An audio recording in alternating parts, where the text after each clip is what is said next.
Guerre, première partie. Bonjour les enfants. Alors voilà la vidéo dont je vous parlais, la fameuse vidéo Jokatop, dont vous avez reconnu. C'est le logiciel qu'on utilise en classe pour expliquer les leçons d'histoire. Donc première chose que je dois vous dire, c'est que quel que soit le jour où on rentre à l'école, il n'y aura pas d'évaluation sur cette leçon. D'accord vous avez juste à écouter, à profiter, à essayer de comprendre les choses dont je vous parle. Et voilà, c'est tout. C'est juste pour pas que vous soyez perdu dans le programme d'histoire, que vous ayez une petite connaissance de toutes les périodes.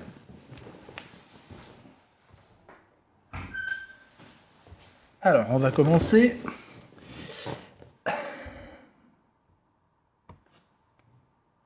Au début du XXe siècle, les rivalités entre pays européens sont très importantes.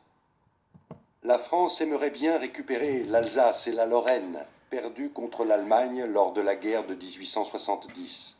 La guerre de 1870, est-ce que ça vous rappelle quelque chose?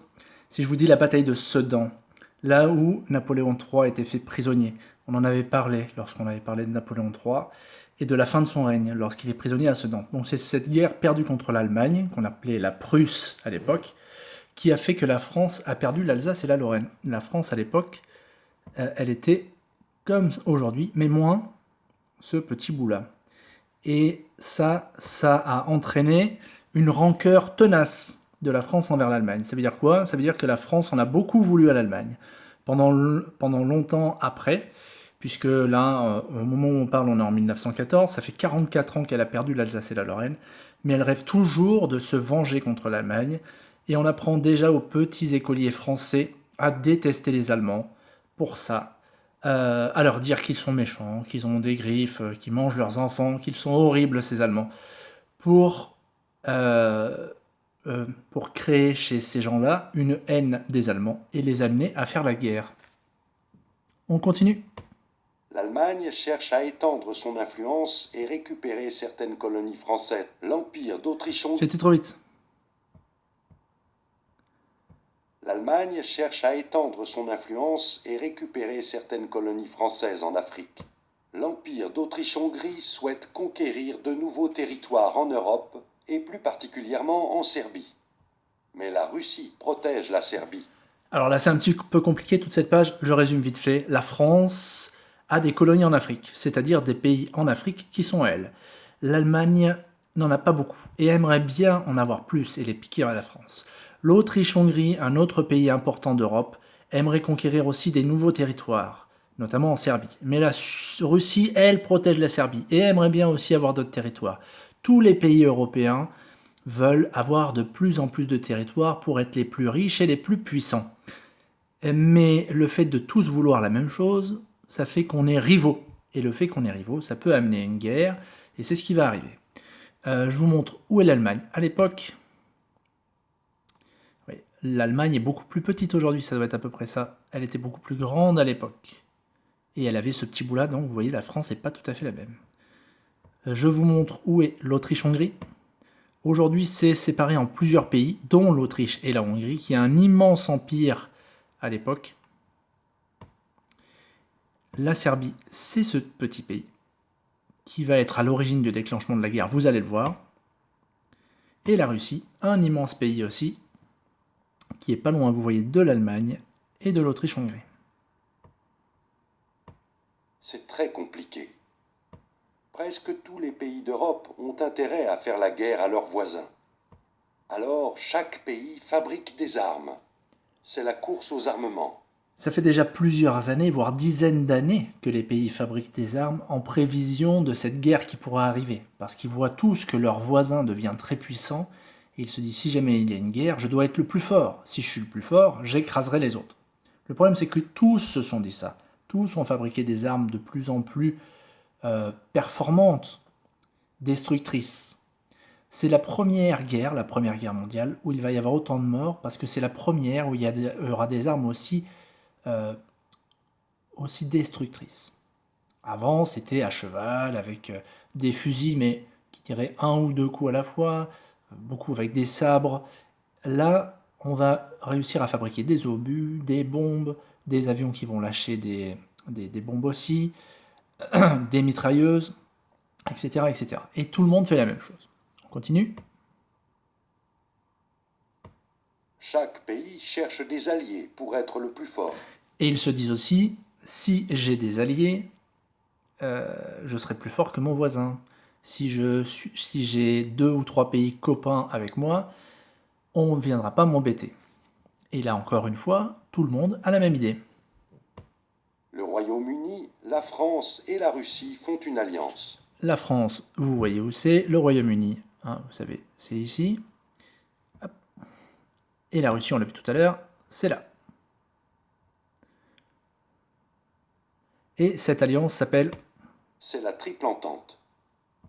De leur côté, l'Allemagne, l'Autriche-Hongrie et l'Italie forment la triple alliance. Voilà, on a de chaque côté 2 équipes, si je puis dire, de 3. Donc l'Allemagne, l'Autriche-Hongrie et l'Italie de l'autre côté.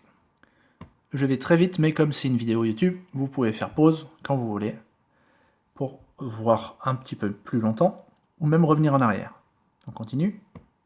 Une toute petite étincelle suffirait pour mettre le feu aux poudres. Comme tous ont envie de se faire la guerre, ils attendent la moindre occasion pour attaquer. Et cette occasion va arriver. C'est ce qui se passe le 28 juin 1914. Le prince héritier de l'Empire d'Autriche-Hongrie est assassiné à Sarajevo par un Serbe. L'empereur d'Autriche-Hongrie, qui s'appelle François-Joseph, est très vieux et bientôt son fils François Ferdinand va lui succéder. Et il commence déjà à faire des voyages officiels pour aller visiter certains endroits de son empire. Voilà, l'assassinat de François Ferdinand, celui qui aurait dû être empereur, à Sarajevo. Et Sarajevo, où c'est? C'est en Autriche-Hongrie, à la limite de la Serbie. Et c'est un Serbe qui le tue parce qu'il n'aime pas l'Empire d'Autriche-Hongrie, parce que Sarajevo faisait autrefois partie du même pays que la Serbie. C'est un petit peu compliqué tout ça. Tout ce que vous avez à retenir, c'est que qui est-ce qui n'est pas content là? C'est l'Autriche-Hongrie qui dit la Serbie nous a fait du mal, on va lui faire la guerre. L'Autriche-Hongrie dit on va faire la guerre à la Serbie. Mais, écoutons la suite. Aussitôt, l'Autriche accuse la Serbie d'avoir organisé l'attentat. Elle lui déclare la guerre. Mais rappelez-vous, la Russie est l'amie de la Serbie. Alors la Russie déclare la guerre à l'Autriche. Immédiatement, on a 3 pays en guerre. L'Autriche-Hongrie a déclaré la guerre à la Serbie, mais la Russie va défendre la Serbie. Alors elle déclare la guerre à l'Autriche-Hongrie. On a déjà 3 pays. Et si vous vous rappelez ce qu'on a dit tout à l'heure, la Russie aussi a des alliés. Et l'Autriche aussi a des alliés. Qu'est-ce qui va se passer? Vous vous en doutez? Et le jeu de domino continue. L'Allemagne, alliée de l'Autriche, déclare la guerre à la Russie et à la France. Puis c'est au tour du Royaume-Uni de déclarer la guerre à l'Allemagne. En quelques jours, toute l'Europe est en guerre. C'est ce qu'on va voir. Les 2 triples, les 2 alliances de 3, se sont tous déclarés la guerre. La triple entente contre la triple alliance, c'est le début de la Première Guerre mondiale, regardez.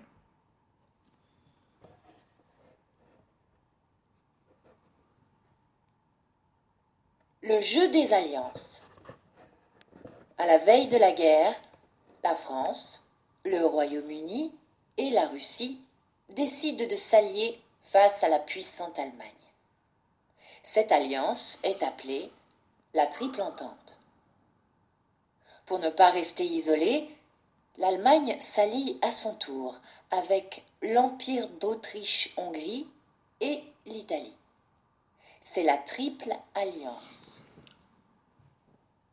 Le 28 juin 1914, l'héritier du trône autrichien est assassiné à Sarajevo par un homme de nationalité serbe. L'Autriche-Hongrie accuse la Serbie d'être à l'origine de cet assassinat et lui déclare la guerre. Mais la Serbie est l'amie de la Russie. La Russie déclare alors la guerre à l'Autriche. L'Allemagne, amie de l'Autriche, déclare à son tour la guerre à la Russie et à ses alliés. Le 3 août 1914, la France entre en guerre contre l'Allemagne. Le 4 août, c'est au tour du Royaume-Uni. La Première Guerre mondiale vient de commencer. Avant de continuer, on en profite pour regarder la France. Vous voyez, la France, là, c'est la France de l'époque, sans l'Alsace-Lorraine. Regardez, on voit en orange la France d'aujourd'hui. Donc là, vous voyez bien ce qui a été perdu en 1870. La question que j'ai souvent quand on arrive à cette diapositive en classe, c'est et l'Italie alors? Eh bien, l'Italie a hésité longtemps, n'a pas déclaré la guerre aux pays de la Triple Entente, et même en 1915, elle va rejoindre la Triple Entente. Elle va choisir de se ranger dans le camp de la France, du Royaume-Uni et de la Russie. Alors on pourrait penser que c'est une guerre qui va être vite gagnée, puisqu'ils sont plus nombreux, mais l'Allemagne est beaucoup plus puissante que les autres pays à cette époque. D'autant plus que l'Autriche-Hongrie n'a pas une très dangereuse armée. Eux n'ont pas fait suffisamment d'armes, sont restés à une armée trop ancienne et ne sont pas très dangereux. Par contre, l'Allemagne, c'est le pays qui est le plus peuplé, qui a le plus de soldats et qui a le plus développé son armée. C'est pour ça que cette guerre va durer longtemps. On continue. En France, c'est la mobilisation générale. Qu'est-ce que ça veut dire la mobilisation générale? Eh bien, à l'époque, tous les Français ont fait le service militaire, qui a été supprimé il n'y a pas très longtemps, ça doit faire une quinzaine d'années maintenant. Avant, tous les hommes devaient faire, avant leur 25e anniversaire, un service militaire, passer quelques mois à apprendre à manier les armes, si jamais un jour il y avait besoin de faire la guerre. C'est ce qui s'est passé à cette époque. Dans tous les villages de France, dans toutes les villes de France, on a placardé cette affiche, mobilisation générale. Tous les hommes qui ont fait leur service militaire doivent se présenter à la caserne militaire la plus proche de chez eux pour se battre pour la France. C'est la guerre, donc tous les hommes doivent y participer. Si on n'y va pas, on peut aller en prison ou même être fusillé à l'époque. Tous les hommes majeurs et en âge de combattre doivent devenir soldats. Des millions de jeunes hommes, de pères, d'ouvriers, sont obligés de quitter leur maison pour partir à la guerre. En France, tout le monde pense que la guerre sera très courte. Pourquoi tout le monde pense ça? Parce qu'on a fabriqué énormément d'armes, qu'on s'est préparé depuis des années à battre les Allemands. Donc on va aller vite fait leur botter les fesses et ça sera terminé. Tout le monde pense à peu près ça. Mais en Allemagne, on pense un petit peu la même chose. On s'est tellement préparé, on a tellement fabriqué d'armes que les Français, on va aller les massacrer vite fait et on revient vite.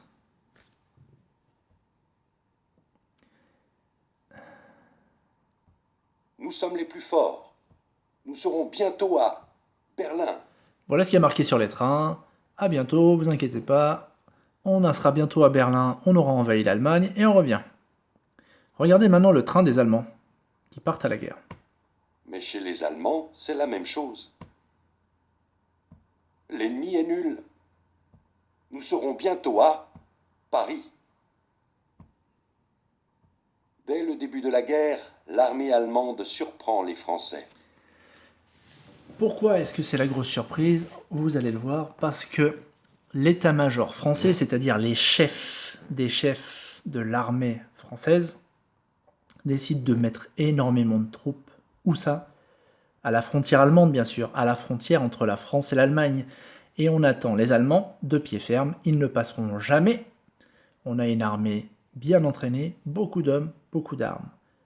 Et les Allemands ont un plan.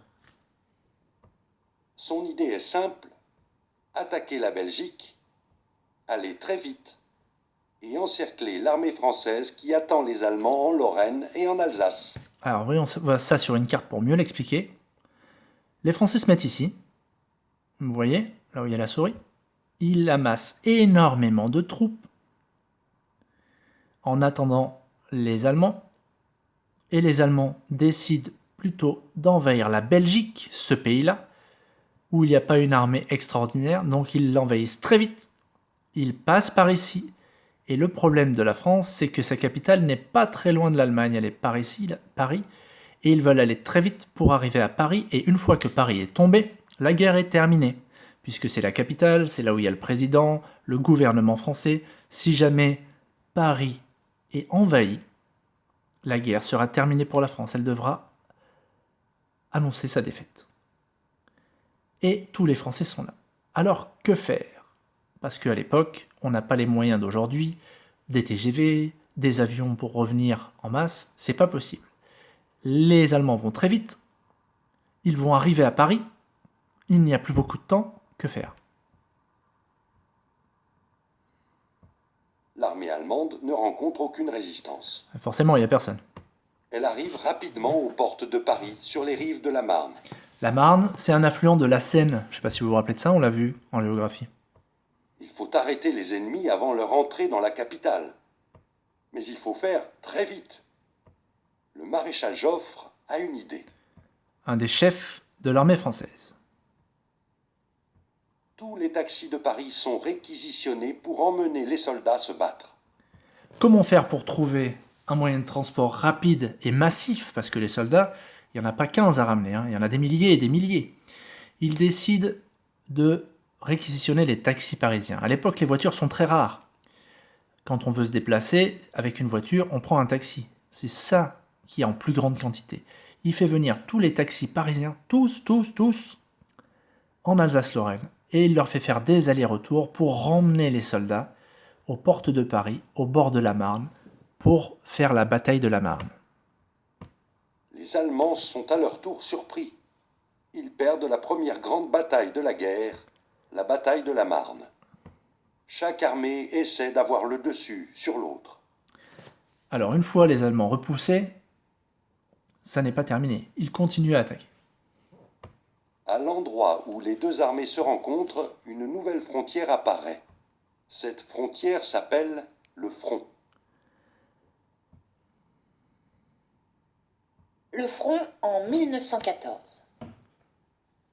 L'Allemagne déclare la guerre à la France le 3 août 1914. Les Français attendent les troupes allemandes à l'est. Mais le 4 août, l'Allemagne envahit la Belgique. Puis elle attaque simultanément la France par l'est et par le nord, prenant à revers les troupes françaises. Rapidement, l'armée allemande est aux portes de Paris. Une opération menée par le maréchal Joffre lors de la bataille de la Marne en septembre 1914 permet de stopper l'avancée allemande. Les Allemands reculent et cherchent à contourner l'armée française par le nord. Mais les soldats français les bloquent. Le front est stabilisé. Il s'étend sur plus de 750 kilomètres. La guerre des tranchées commence. Les soldats allemands et français se feront face pendant plus de 3 ans. Et oui, pourquoi on vous dit ça, ils se feront face pendant plus de 3 ans? Parce que là, on va se retrouver à peu près à égalité. Les Français vont faire de grosses attaques, vont avancer de quelques kilomètres, par lesquels vont répondre, les Allemands vont répondre à cela par aussi de grosses attaques, et vont reprendre ces quelques kilomètres. Et ça va être sans arrêt comme ça. Ça va être les batailles de tranchées, on va en parler après. Et personne ne va réussir à avoir le dessus pendant longtemps. Vers 1915, le front se stabilise. C'est la fin de la guerre de mouvement. Les deux armées s'installent le long du front. Pour se protéger, les soldats creusent de longs couloirs, les tranchées. Alors, de longs couloirs assez profonds pour se protéger de l'ennemi, et ils se font face en faisant des sorties de temps en temps qui sont meurtrières. Non seulement la guerre c'est dangereux lorsqu'on va se battre, mais comme vous pouvez le voir aussi, ils vivent dans des conditions assez difficiles. On ne peut pas se laver, il n'y a pas de toilette, quand il pleut, il y a de la boue qui nous salit, qui peut salir aussi notre nourriture, il y a des rats, etc. Les conditions de vie sont vraiment difficiles. On va vous en parler. Les conditions de vie sont effroyables. Le froid, la boue, les rats, le bruit, les explosions et la mort possible à chaque instant. Les soldats français sont appelés les poilus. Alors ça, il y a deux raisons. Les poilus parce que ils pouvaient pas se raser, donc ils étaient plutôt barbus. Et poilus aussi à l'époque, ça veut dire courageux. Des poilus, c'est des courageux. Voilà. Pour eux, comme pour les soldats allemands, la guerre est terrible. Lors des attaques, ils courent à découvert face à des mitrailleuses.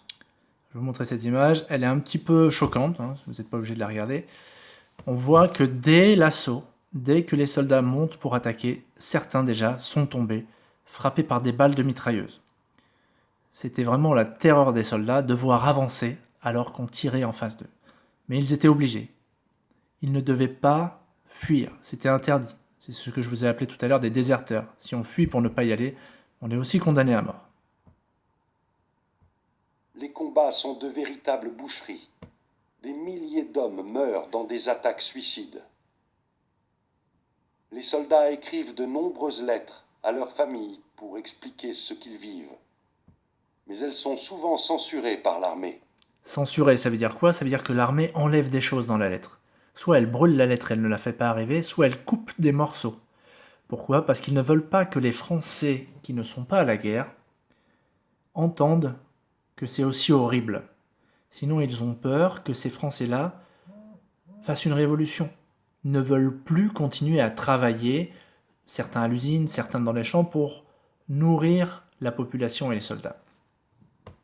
En 1914, l'Europe pensait que la guerre serait courte. Mais elle va durer 4 ans.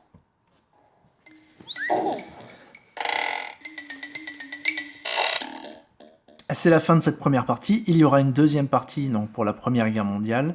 Vous voyez là sur cet écran la Grande Guerre 1916-1918. Et ça sera pour une prochaine fois. Allez, visionnez bien cette vidéo et n'hésitez pas à me poser des questions si vous voulez par rapport à ça, par mail ou par Benelu. Au revoir.